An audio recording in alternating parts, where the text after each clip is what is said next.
Hello everyone, myself Dr. Vidhi Sharma, professor from the Department of Nursing. Today I will be discussing about cancer and its warning signs. As we all know that the cancer is one of the leading cause of deaths worldwide, just secondary to the cardiovascular diseases. According to a statistics which was given in the 2022, approximately 22 million new cases were diagnosed and 9.7 million cases were suffered from death. And एक आंकड़े के अनुसार 2050 तक ये जो cancer की वजह से जो आंकड़ा है 35 मिलियन तक होने का अनुमान है। एंड कैंसर के बारे में बहुत इंपॉर्टेंट बात यह है कि it is much more preventable rather than curable. So इसका अर्ली डायग्नोसिस एंड डिटेक्शन भी जो है बहुत ही महत्वपूर्ण है। तो इसीलिए आज जो हम टॉपिक डिस्कस करेंगे वो हमें अलर्ट करेगा regarding the warning signs of cancer. So cancer क्या है, बेसिकली ये जानना बहुत इंपॉर्टेंट है। कैंसर एक प्रकार का ग्रुप ऑफ डिजीज़ है जिसके अंदर cells will suffer from uncontrolled cell division, यानी कि जो कोशिकाओं का जो सेल डिवीजन है that will be uncontrolled. And ये जो अनकंट्रोल्ड डिवीजन है ये लीड करता है आगे इन्वेशन को, साथ साथ में मेटास्टेसिस को, यानी कि जो एरिया है प्राइमरी ट्यूमर जहाँ पर डेवलप हुआ है वहाँ से कैंसर कोशिकाएं जो है वो बॉडी के विभिन्न हिस्सों में जो है मूव कर सकती है और फिर वहाँ पर जाकर भी ट्यूमर का निर्माण कर सकती है। सो अगर कैंसर का अर्ली स्टेजेस में पता लगे तो ये बहुत ही अच्छा इसका प्रोग्नोसिस जो है वो वर्ल्ड वाइड देखा गया है। मेल्स के अंदर जो most common leading cancer nowadays देखा जा रहा है that is lung cancer, and females के अंदर ब्रेस्ट कैंसर के केसेस जो है बहुत ही रैपिडली बढ़ रहे हैं। लेकिन इसके अलावा भी बहुत सारे कैंसर्स हैं जो कि वर्ल्ड वाइड हर एक एज में हर एक जेंडर में जो है उनको नोटिस किया जा रहा है। फॉर एग्जांपल स्किन कैंसर बहुत कॉमन है, colorectal cancer, prostate cancer, cervical cancer बहुत कॉमन है, और महिलाओं में तो सर्वाइकल कैंसर जो है वो डेथ का एक बहुत बड़ा कारण बनता जा रहा है world wide. So early detection और इसका जो स्क्रीनिंग है, अगर ये इसके बारे में लोगों को जानकारी मिले तो कैंसर को इनिशियल स्टेजेस में डायग्नोस किया जा सकता है और अर्ली ट्रीटमेंट इसका लेकर और कैंसर को उसी स्टेज पर रोका जा सकता है जिससे जो व्यक्ति है उसका क्वालिटी ऑफ लाइफ जो है वो एनहांस कर सकते हैं। सो अर्ली जो वार्निंग साइंस है कैंसर के वो हमको सबको समझना बहुत इंपॉर्टेंट है। सो एक मेनोमिक है कॉशन, CAUTION, यहाँ हम देख सकते हैं स्क्रीन पर CAUTION। These are called 7 warning signs of cancer जो कि विभिन्न प्रकार के कैंसर्स के अर्ली एक साइन को डिनोट करते हैं। सो एक नज़र डालते हैं हम। So C stands for changes in bowel and bladder pattern. तो अगर कोई व्यक्ति जिसको बावल और ब्लैडर पैटर्न में दिक्कत महसूस हो रही है, बावल एंड ब्लैडर पैटर्न का मतलब है कि अगर कोई यूरिनेशन में प्रॉब्लम हो रही है या तो यूरिन जो है इनकॉन्टिनेंस है यानी कि वो रोक नहीं पा रहा है या यूरिन बाहर नहीं आ पा रहा है, रिटेंशन की स्थिति है, ठीक इसी प्रकार से ब्लैडर पैटर्न में अगर बावल पैटर्न में हम देखते हैं तो अगर व्यक्ति को कॉन्स्टिपेशन है यानी उसको कब्ज की शिकायत है या लगातार रूप से डायरिया है जिसका कोई कारण उसे समझ में नहीं आ रहा है तो it might be a cancer. तो बेसिकली जब हम बात करते हैं तो यूरिनरी कैंसर्स हो सकते हैं या फिर हम बात कर सकते हैं इंटेस्टाइनल या कोलोरेक्टल कैंसर्स का एक बहुत ही कॉमन लक्षण है जिसमें हम कह सकते हैं कि व्यक्ति को कॉन्स्टिपेशन हो सकता है या फिर उसको डायरिया हो सकता है। ठीक है, उसके बाद में सेकंड हम बात करते हैं ए क्वेश्चन में। जो सेकंड हमारा जो अल्फ़ाबेट हमने देखा है वो है ए। सो ए का मतलब है ए सोर दैट डज नॉट हील, एक ऐसा घाव बन गया है बॉडी में जो कि हील नहीं कर रहा है। ये एक्सटर्नली हो सकता है, ये इंटरनली हो सकता है। सो एक ऐसा घाव बॉडी के अंदर बन गया है, एक ऐसा अल्सर बॉडी में बन गया है जो हील नहीं हो रहा जैसे कि for example oral cancer. So oral cancer में जो छाले बन जाते हैं, जो अल्सर्स बन जाते हैं, तो वो आप देखिए कि बहुत लंबा समय है, मतलब 2 वीक से ज़्यादा जो है उस छाले को हो गया है लेकिन वो छाला ठीक नहीं हो रहा है। धीरे धीरे उस छाले के अंदर जो है मॉर्फोलॉजिकल चेंजेस आने लगते हैं। वो छाला जो है इनिशियली वाइट कलर का होता है जिसको हम ल्यूकोप्लेकिया कहते हैं और बाद में वो रेड कलर का होने लग जाता है जिसको हम इरिथ्रोप्लेकिया कहते हैं।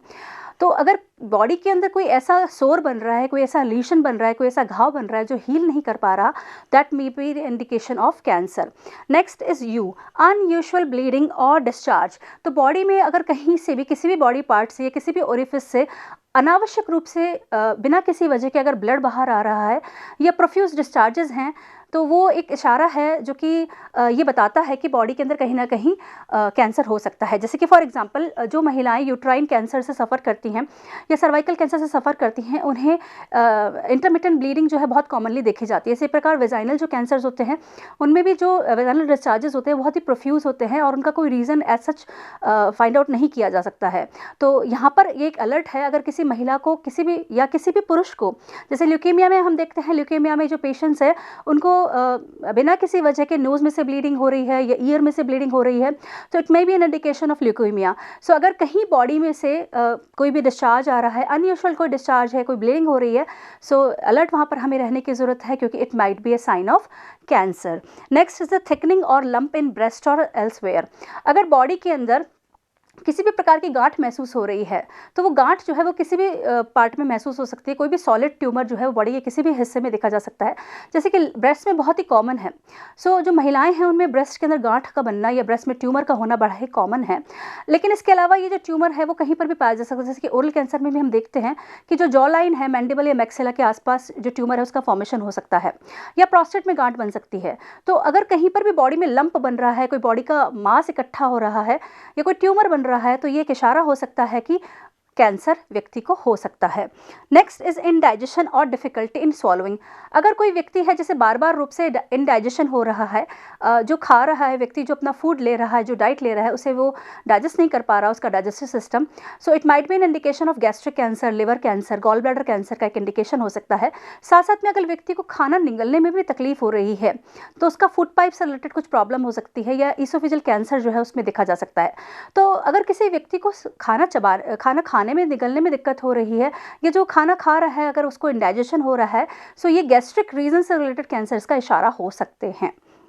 Next is obvious change in what और मोल।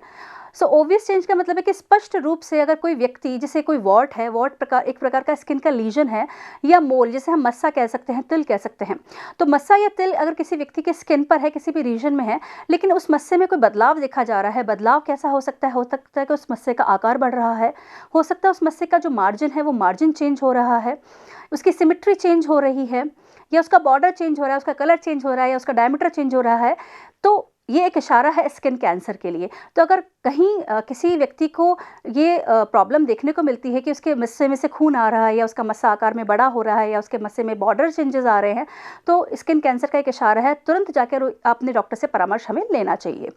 And the last is nagging cough और हॉरसनेस इन वॉइस। तो नैगिंग कफ का मतलब है कि व्यक्ति, जैसे लंग कैंसर का जो व्यक्ति होता है, उसे लगातार रूप से जो है खांसी आती रहती है, उस खांसी की कोई सचेज रीज़न नहीं होता है, लेकिन वो लगातार रूप से खांस रहा है, तो ये एक इशारा है कि व्यक्ति को लंग कैंसर हो सकता है। साथ साथ में हॉरसनेस ऑफ वॉइस एक इंडिकेशन है जो कि लैरिंक्स कैंसर में बड़ा कॉमनली देखा जाता है। तो व्यक्ति जो है जिसको हॉरसनेस ऑफ वॉइस है, यानी कि जो उसका वॉइस है वो क्लियर नहीं है, ठीक है, या तो स्प्लिटेड वॉइस हो सकता है, या फिर कहीं दबी हुई आवाज़ या अस्पष्ट रूप से जो आवाज़ है वो व्यक्ति में देखी जा सकती है, जो कि लैरिंक्स कैंसर को इंडिकेट करती है। तो लिस्ट यहाँ पर ही खत्म नहीं होती, ये 7 वार्निंग साइंस तो हम सभी जानते हैं। इसके अलावा अगर किसी व्यक्ति को अनएक्सप्लेन्ड वेट लॉस हो रहा है, लगातार रूप से उसका वजन गिरता चला जा रहा है, या उसको फटीग है, लगातार रूप से उसको थकान रह रही है, तो भी जो है कैंसर का एक इशारा समझा जा सकता है। तो ये सभी वार्निंग साइंस हैं, मतलब कि कैंसर के अंदर जो है इनिशियल साइंस के रूप में इन्हें देखा जाता है। और कैंसर का जो डायग्नोसिस है वो डिपेंड करता है फर्दर जो पेशेंट की कंप्लेंट्स है, जो उसका क्लिनिकल फीचर्स वो एलैबोरेट करता है पेशेंट, साथ साथ में जो उसके लैब इन्वेस्टिगेशंस है, तो सभी को कंबाइन करके फिर एक पर्टिकुलर डायग्नोसिस जो है वो फ्रेम किया जाता है कि पर्टिकुलर किस रीज़न में व्यक्ति को प्रॉब्लम है या कैंसर जो है वो उससे सफ़र कर रहा है। सो आई होप ये जो जानकारी है सभी को आपको अच्छी लगी होगी, और ऐसे ही फर्दर वीडियोज़ के लिए हमसे जुड़े रहिए। Thank you so much.